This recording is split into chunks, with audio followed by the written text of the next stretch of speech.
Hello and welcome. We're gonna take things back to the 60s again and get groovy with That Thing You Do. You are the winter, fall, and spring. You are the sun that summertime brings. You are the stars in the nighttime sky. You are my girl and I'm your guy. That Thing You Do was released in 1996. It was written and directed by Tom Hanks, and he plays a role in it as well as Mr. White. The horse was right about you. You are the smart one. Lenny is the fool. Jimmy is the talent. Faye is... Well, no, Faye is special, isn't she? And this was released by 20th Century Fox once more, but there are a couple reasons I wanted to add this movie onto my list, and a couple more reasons I found while watching the movie that I didn't plan. We've been talking about this all year long. Disney has been trying to buy out 20th Century Fox movies, so I wanted to add a couple rule breakers here and there to see what is coming to the catalog as a possibility, because once the deal is complete, this will be a part of it. Tom Hanks is a Disney legend already, so I thought it'd be interesting to take a look at some movies that he's did that weren't owned by Disney that included him.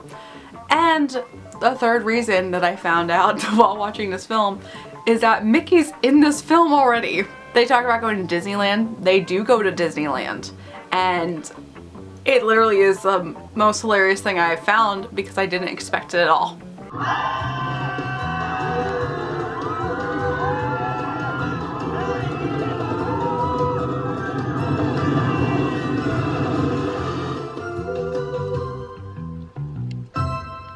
This film is about a imaginary band called the Wonders that end up coming together, and with the help of their newest member, Guy, are able to make it to stardom and become a one-hit wonder.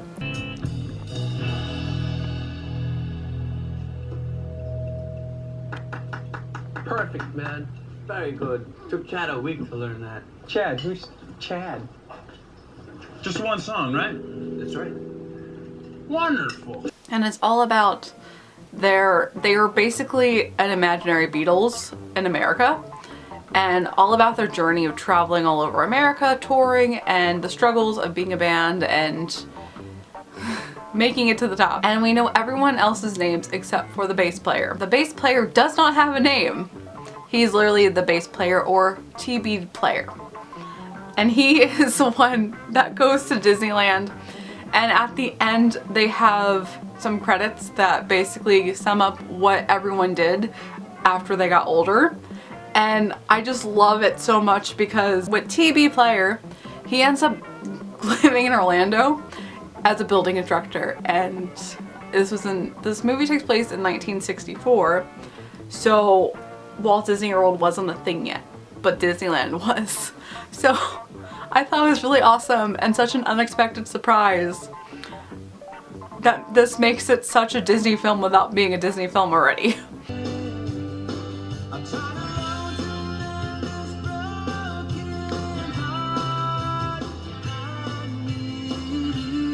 We have a really big cast too. Besides Tom Hanks, who's obviously starring in it, we also have Tom Everett Scott, Liv Tyler, who's also in Jersey Girl, that we talked about beforehand, Jonathan Snatch, I don't know if I'm pronouncing that right, so I apologize, and Steve Zahn. And we also have Charlize Theron in here, and Rita Wilson, which is Tom Hanks' wife, makes an appearance as a Playboy Bunny type waitress. Really? I'm a great gal? Yup, you are. You're a great gal. A gal. A great gal. Imagine that. I'm a gal. You have to get out of my car now. Okay. I wanted to see this movie for a long time. I knew the song from this movie before I knew anything about this movie because NSYNC did a cover of this song. You'll be mine someday, 'cause we can be happy, can't you see? You only let me be the one to hold you and keep you here with me. And they did the cover so much better than how it is in the original movie, even though it's really good, but they do a more modern take compared to how it originally used to sound like. I've been going through, really try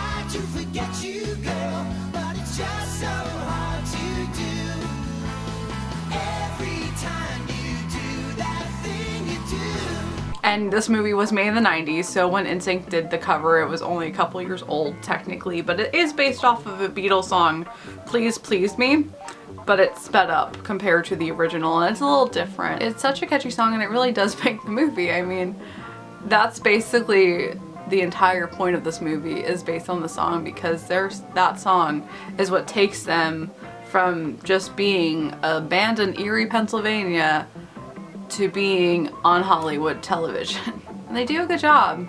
And the really interesting thing is Tom Hanks wrote this entire movie on set during Forrest Gump because he was bored, and that's a fact. Just some trivia I learned. It is a very well done movie, and I would love to be able to have the same amount of talent that Tom Hanks does, that he was able to come up with this really amazing period piece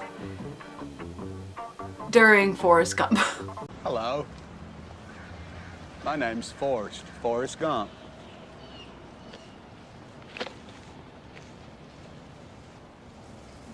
Do you want a chocolate? It's very creatively shot. I really did like the screenplay and the direction everything went into. And honestly, I have a favorite shot of the movie too.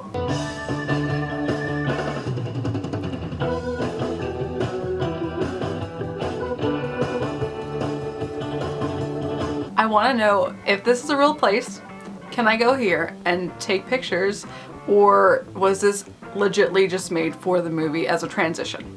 Because this is my favorite shot in the entire film. It's more uplifting, but it is still very, very dramatic, so it works as a drama really well, and I recommend it highly. You should definitely go watch it. The 60s were weird as a whole, and it's really interesting to look back in retrospect on that, but it still was a very important time in our history, especially with media. Tomorrow we're going to return back to Touchstone Pictures and talk about Pretty Woman, so you can stay tuned, and as always, I hope you have a magical day, and I will see you real soon.